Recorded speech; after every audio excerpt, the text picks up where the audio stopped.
Dear viewers, let us start page of history part tracing changes through 1,000 years।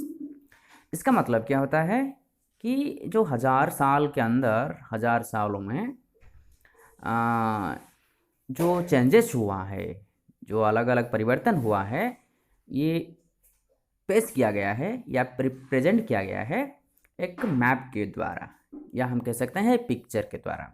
तो today in the class what we will study, let us have a list of the points. First of all we will study about maps, map के बारे में पढ़ेंगे। Second point new and old terminologies. Third point historians and their resources. The fourth one new social and political groups. The fifth one or last one of the day, caste system, which was developed during the time in society. So let's come to the first one, maps. It is given in the textbook, in your textbook, in the first page of the chapter, it is given that ये जो map दिया गया है वो 1720 में एक French cartographer के द्वारा बना हुआ था। तो ये जो कार्टोग्राफर है, कार्टोग्राफर का मतलब क्या होता है? Cartographer means a person who makes maps. A person जो कि मैप बनाता है, उनको कार्टोग्राफर बोला जाता है। तो ये जो मैप बनाए थे, जो अल इदरीसी मैप बनाए थे, उसमें वो मेंशन किए थे बहुत सारे एरिया का नाम जो लिखा गया है मैप के ऊपर, वो अरबिक लैंग्वेज में लिखा गया है। Clear? and another map number 2 it is also given। Map number 2 में भी बताया गया है ये जो पार्ट साउथ पार्ट में श्रीलंका है, it is clearly visible. Then after just top of that east part west I mean to say that bay of Bengal is there. It is given gulf de Bengale, it is written something like that. So ये जो map था, ये map जो European traders थे, जो European voyages थे, उनके लिए बहुत मदद करता था वो वॉयज करने के लिए, जल यात्रा करने के लिए। ये मैप उनके लिए बहुत प्रीशियस था। तो ये जो इन्फॉर्मेशन है, जो मैप्स है, डॉक्यूमेंट्स है, टेक्स्ट्स है, ये हमको बहुत सारे हिस्टोरिकल बैकग्राउंड बताता है, बहुत सारे इन्फॉर्मेशन हमको देता है। ये जो कार्टोग्राफर होते हैं वो बहुत टिपिकली रिप्रेजेंट करते हैं। Clear? Now next come to the second point, new and old terminologies. Terminology means here it is derived from the word term. Term means word, better we can say, एक शब्द। तो जो अलग अलग समय में अलग अलग शब्द को कैसे यूज किया जाता है उसके बारे में बताया गया है। Let us take the example of Hindustan.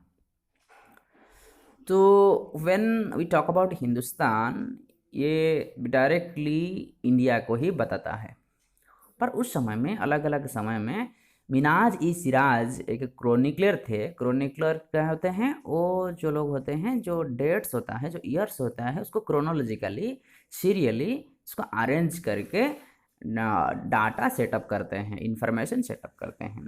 तो मिनाज ई सिराज जो थे और ये पर्शियन लैंग्वेज में जो लिखे थे, ये मिक्स किए थे हिंदुस्तान को, पंजाब, हरियाणा और कुछ एरिया गंगा यमुना रिवर के अंदर, ये सब ऐड किए थे। फिर बाद में हम देखे कि बाबर ने भी वो डिस्क्राइब किए हैं हिंदुस्तान को जोग्राफिकली बाई 16th सेंचुरी के आसपास। It is a place where the Hindi people use to live, it is just like that. Then some other years, some other time of history, Amir Khusro by name, he was a great poet. He also used the word Hind, वो भी Hind word को use किए थे। तो ऐसे करके India का term या इंडिया का जो हम कहते हैं डिस्कवरी हुआ, जो वर्ड हम कहते हैं, हम भारत आज कहते हैं। तो हिंदुस्तान ये जो एरिया है, ये पॉलिटिकली, जोग्राफिकली, सोशली वो एक फॉर्मेशन हुआ जब वो क्लियरली हम बात करते हैं all the section of people, all the religious group, all the language group, all the cultural group, they live together, that is India. तो हिंदुस्तान का मतलब ये नहीं कि सिर्फ हिंदू लोग रहते हैं। ये पुराना सोच, ट्रेडिशनल थिंकिंग भी किसी किसी का लोगों का मन में होगा, जो हम कहते हैं stereotype. But actually, Hindustan means here nowadays, or better we can say in the modern age, we tell it directly India. Then come to one more point, foreigner. One more word, foreigner. तो foreigner means उस समय में पहले कोई एक reason से अलग जगह को अगर कोई इंसान, अनजान इंसान जाता था तो उनको बदला जाता था अजनबी, मीन्स नॉट नोन, उनको फॉरेनर बोला जाता था रीजन डिफरेंस होने से। तो ये पुराना मीनिंग था। लेकिन आजकल हम जब बात करते हैं, आजकल हम जब वो कंसेप्ट को समझने के लिए कोशिश करते हैं, एक देश से दूसरे देश को जब जाते हैं हम उनको फॉरेनर मानते हैं। तो जैसे कि इंडिया, अगर बाहर देश से कोई आए, श्रीलंका से कोई आए, अमेरिका से कोई आए, तो they are foreigner for us, they are just outside of our country. वैसे ही हम भी किसी देश को जाएंगे तो हम भी उनके देश में फॉरेनर ही आइडेंटिटी हमको मिलेगा। This is all about this. Now next come to the next point, historians and their resources. जो हिस्टोरियंस होते हैं, जो historical documents, historical records, historical investigation, archaeological survey, ये जो सब करते हैं उनको हिस्टोरियंस बोला जाता है। तो ये जो हिस्टोरियंस हैं, उनका जो रिसोर्स होता है, उनका जो स्ट्रेंथ होता है, ये बहुत क्या कहते हैं हम लोग, बहुत सारे सोर्स से वो इन्फॉर्मेशन कलेक्शन करते हैं। जैसे कि एग्जांपल्स हम लेंगे, कॉइन्स में उस कॉइन के ऊपर जो मार्क होता है, उस समय में लोगों का जो सोशल, इकोनॉमिक, पॉलिटिकल कंडीशन का डिस्क्रिप्शन होता है कॉइन में। कोई राजा कौन थे, रानी कौन थी, तो ये सब यूज किया जाता है कॉइन के ऊपर। वैसे ही और एक सोर्स, आर्किटेक्चर, कैसा सब मंदिर बनाए थे, मस्जिद बनाए थे, बिल्डिंग्स बनाए थे, बंगला बनाए थे, तो ये सब आर्किटेक्चर के अंदर आ जाता है हिस्टोरिकल इन्फॉर्मेशन कलेक्शन करने के लिए। Next let us go to manuscripts hand written, these are written on palm leaves के ऊपर जो डाटा कलेक्शन करते थे। स्पेशली हम फोकस करेंगे 700 AD टू 1750 AD के अंदर ये जो टेक्सचुअल रिकॉर्ड्स डेवलप हुआ। हम पहले से भी पढ़े थे, प्रीवियस क्लास में भी इंस्क्रिप्शन आप लोग पढ़े होंगे। These are written records on walls, temples, caves, ये सब गुफा के ऊपर, मंदिर के ऊपर, ये सब इनग्रेव करके खोद के वो लिखा जाता है। It is also a source of historical document. Then some of the records, text records, like some of they have written autobiography, खुद के बारे में, खुद के लाइफस्टाइल के बारे में। फिर लिखे हैं biography, others lifestyle. So these are very helpful to get historical information. Further government भी, सरकार भी आजकल वो सब जो हिस्टोरिकल डॉक्यूमेंट को नेशनल लाइब्रेरी या हम कहते हैं आर्चीव्स, न्यू टर्म। आर्चीव का मतलब है place where documents and manuscripts are stored. इस एक जगह है लाइब्रेरी जैसा, वो सब डॉक्यूमेंट्स स्टेट गवर्नमेंट या नेशनल गवर्नमेंट का स्टोर किया जाता है। तो ये बहुत प्रीशियस इन्फॉर्मेशन होता है। कभी कभी जो रिकॉर्ड्स रखा जाता है हिस्टोरियंस के लिए बहुत डिफ़िकल्ट होता है वो इन्फॉर्मेशन कलेक्शन करना, क्योंकि जैसे कि एग्जांपल हम लेंगे कि आप जब किसी दोस्त का कॉपी लाके हैंडराइटिंग, किसी दोस्त का आंसर या नोट्स या कुछ लिखे हैं, या कोई दिन आप एब्सेंट थे, आप किसी दोस्त का कॉपी लाए हैं लिखने के लिए, कभी कभी दोस्त का हैंडराइटिंग हमको भी समझ में नहीं आता है। तो वैसे ही जो हिस्टोरियंस थे उनको भी बहुत डिफ़िकल्ट होता था किसी इन्फॉर्मेशन को क्लियरली कलेक्शन करने के लिए।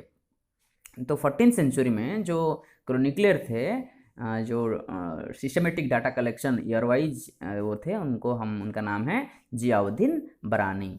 क्लियर? सो वो 2 क्रोनिकल लिखे थे, 1356 में एक लिखे थे और 2 years later और एक लिखे थे। By the way, let us go to the next point, new social and political groups। तो ये जो new social and political groups में धीरे धीरे हम देखें कि लोगों का जो लाइफस्टाइल है, पहले क्या करते थे, वो घूम घूम के हंटर गैदरर्स बने, फिर धीरे धीरे उनको पता चला कि नहीं, they will remain in a single place and they will take care of animals, birds and the plants, एक जगह में रहे। फिर सिविलाइजेशन शुरुआत हुआ। तो ये जो सोशल ग्रुप्स बना, they live together. The development of Persian wheel, एक व्हील का डिस्कवर किया गया और इरिगेशन में वो बहुत यूजफुल हुआ। फिर स्पाइनिंग व्हील में भी वीविंग करने के लिए बुनाकार उनके लिए बहुत मदद किया। तो धीरे धीरे क्या हुआ, वैसे ही सोशल और लाइफस्टाइल में भी बहुत सारे एग्रीकल्चर का डेवलप हुआ, इनोवेशंस हुआ। The people they came together, they lived together. हमारे जो सोसाइटी का economic condition, political condition, social condition, cultural condition धीरे धीरे चेंज होते रहा। I will read this in the next chapters. तो इस समय में जो ग्रुप्स थे, जो रिच ग्रुप्स थे, शासन करते थे उस समय में। तो हम बात करेंगे राजा लोगों का। You might have heard term like राजपुत्र, राजपुत्स हम कहते हैं, राजपुत्स। ये शब्द जो है हम डिफाइन करेंगे तो राजा पुत्र, the son of A ruler. तो ये जो सब 8th या 9th सेंचुरी स्टार्ट्स करके 14th सेंचुरी के अंदर हम बात करेंगे तो बहुत सारे वॉरियर्स थे जो कि हम क्षत्रिय कहते हैं, जो कि युद्ध में खुद को इन्वॉल्व करते थे। तो ये जो सब ग्रुप्स थे और डायनेस्टी थे, उनमें से हम कहेंगे मराठा, सिख, जाट, अहोम, ये सब उस समय में रिनोन ग्रुप्स में, रिनोन डायनेस्टी के नाम में माना जाता है। Let us come to the next one. We can say that the habitation of the people and different social groups like जातिस। तो ये जो धीरे धीरे सोसाइटी में for the social order, for the social management, people they have been divided into different groups. अलग अलग group में डिवाइड हो गए on the basis of backgrounds and their occupations. जाति के जिसको हम कहते हैं सब कास्ट, रैंक हो गया सोसाइटी में। तो ये जो जाति हुआ, जो सबकास्ट हुआ, उनको फ्रेम, उनका जो सेटअप है, उनको मैनेज करने के लिए, उनको फंक्शनिंग करने के लिए उनका ओन रूल्स एंड रेगुलेशंस वो लोग बनाए। तो इसमें जो डिस्क्राइब किया गया वो बनाए, एक जाति पंचायत बनाए। तो जाति पंचायत में ये सब विलेज जो है, गाँव से जो है सब इंक्लूड किए। उनका एक चीफ्टेन रहे जो कि लीडर हम कहते हैं। वो सारे यूनिट को मैनेज करके स्मूथ फंक्शनिंग कैसे हो सकता है, स्मूथ मैनेजमेंट कैसे होता है लोगों का लाइफस्टाइल, वो ध्यान दिया। Clear dear viewers, this is all about the chapter. for more information, more understanding, more notes, question bank and many more important precious information, you may check in the link to get the same. Okay, take care all of you. Thank you all.